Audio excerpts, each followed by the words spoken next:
जो अभी 5 से 10 दिन का ही था, गाय का सारा दूध पी गया। जब छोटे भाई ने उसे देखा तो उसे बहुत गुस्सा आया। उसने गुस्से में आकर एक डंडा उठाया और उसे बहुत मारा, जिसकी वजह से वह बछड़ा वहीं पर दम तोड़ गया। उसकी माँ रोने लगी, चिल्लाने लगी, पर उस छोटे भाई ने जरा सा भी नहीं सोचा कि यह मैं क्या कर रहा हूँ। उसके दिमाग पर इस बात का कोई असर नहीं हुआ। वह ऐसे ही बुरे काम करता ही रहा। कुछ दिन गुजरे तो उसे खेतों में हल चलाने के लिए लगा दिया गया। एक दिन की बात है, जब वह हल चला रहा था, तभी उसकी नजर अपने खेत के पास एक हंस, हंसनी और उनके बच्चे पर पड़ी। जब उसकी नजर हंस के बच्चे पर पड़ी तो वह बहुत खुश हुआ कि आज तो खाने में मजा ही आ जाएगा। उसने उनके बच्चे को पकड़ लिया और उसे मारकर खा गया। उसने कुछ नहीं सोचा कि मैं क्या कर रहा हूँ। थोड़े समय बाद घर वालों ने उसकी शादी कर दी। दोनों भाई अब अलग अलग रहने लगे। वह खेतों में काम करता रहता, हल चलाता रहता। ऐसे ही कई साल गुजर गए। एक दिन उसने बैठे बैठे सोचा, हमारी शादी को बहुत समय हो गया है, पर अभी तक कोई औलाद नहीं हुई। उसके मन में वह सब बातें आने लगीं कि जो मेरा बच्चा नहीं हुआ, शायद इसलिए नहीं हुआ क्योंकि पीछे मैंने बहुत घटिया कर्म किए हैं। वह बस उठता बैठता यही सोचने लगा कि सारी जिंदगी मैंने कोई भी अच्छा काम नहीं किया। अब से सारे बुरे काम छोड़कर अच्छे काम ही करने हैं। अगले दिन उसने अपनी पत्नी से कहा, देखो, अब जब तुम मेरे लिए खेतों में रोटी लेकर आया करो तो रोटी 2 लोगों की लेकर आना। क्यों जी, क्या वहाँ कोई और आदमी भी होता है? नहीं, होता तो मैं ही अकेला हूँ, पर तुम रोटी 2 लोगों की लेकर आना। जो रोटी अधिक होगी उसे मैं जानवरों को डाला करूंगा, पक्षियों को दिया करूंगा, बैलों को दिया करूंगा। अगर कोई कुत्ता आएगा उसे भी खिला दिया करूंगा। कोई बात नहीं, अब से मैं रोज 2 लोगों की रोटी लाया करूंगी। अब उसकी पत्नी 2 लोगों की रोटी लेकर जाने लगी। वह अब रोटी बैलों को खिलाने लगा, कुत्तों को भी खिलाया करता। जो पानी वह पीने के लिए लेकर जाता उसे संभाल कर रखता, आते जाते लोगों को पिलाता और उस पानी को बचा कर रखता। जब उसने बुरे काम छोड़कर अच्छे काम करने शुरू किए तो एक दिन उसने देखा कि उसके पास की झाड़ियों में एक कुतिया रोज जाती है। उसने सोचा, शायद इसने बच्चों को जन्म दिया है तभी यहाँ जाती है। उसने उसका पीछा किया तो देखा कि वहाँ उसने 4 बच्चों को जन्म दिया है। उन्हें देखकर उसने सोचा, अब इनकी देखभाल किया करूंगा, इन्हें रोटी और लस्सी दोनों समय दूंगा। इसके बाद वह हर रोज उन्हें रोटी और लस्सी देने लगा। उनका पेट भरने लगा।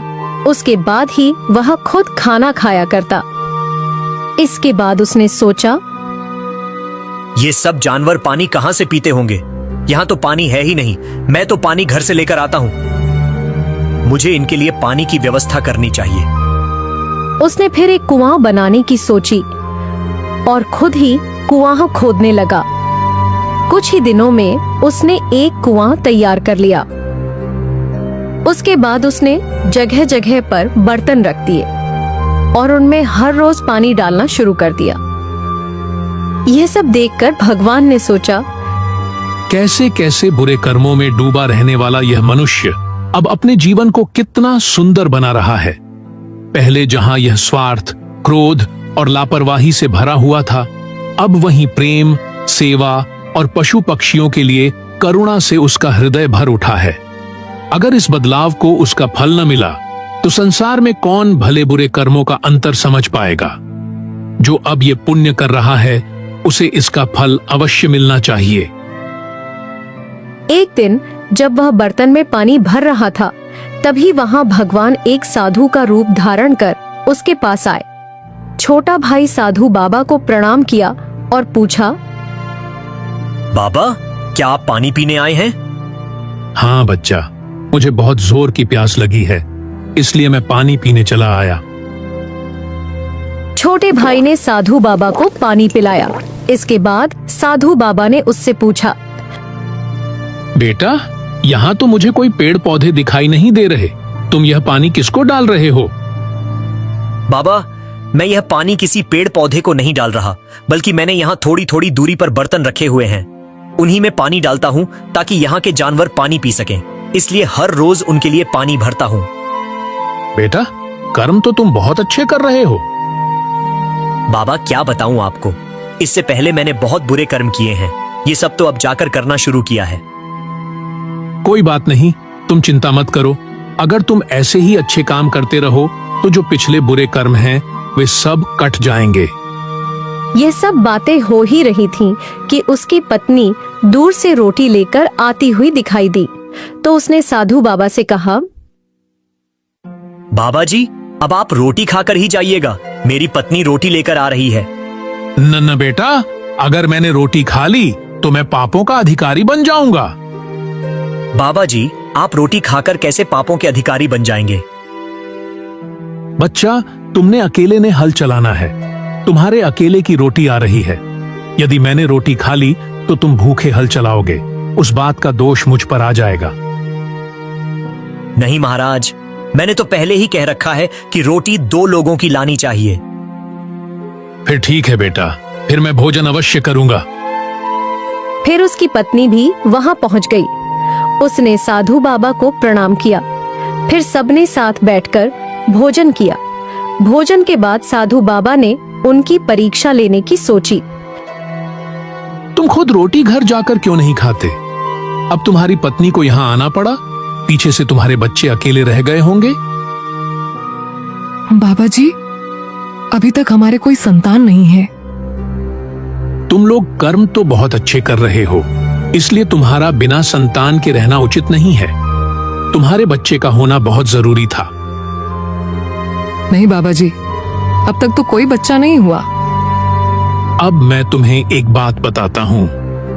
तुम लोगों ने जीवन में जैसे भी कर्म किए हों, पर अगले वर्ष इन्हीं दिनों में तुम्हारे घर एक पुत्र का जन्म होगा।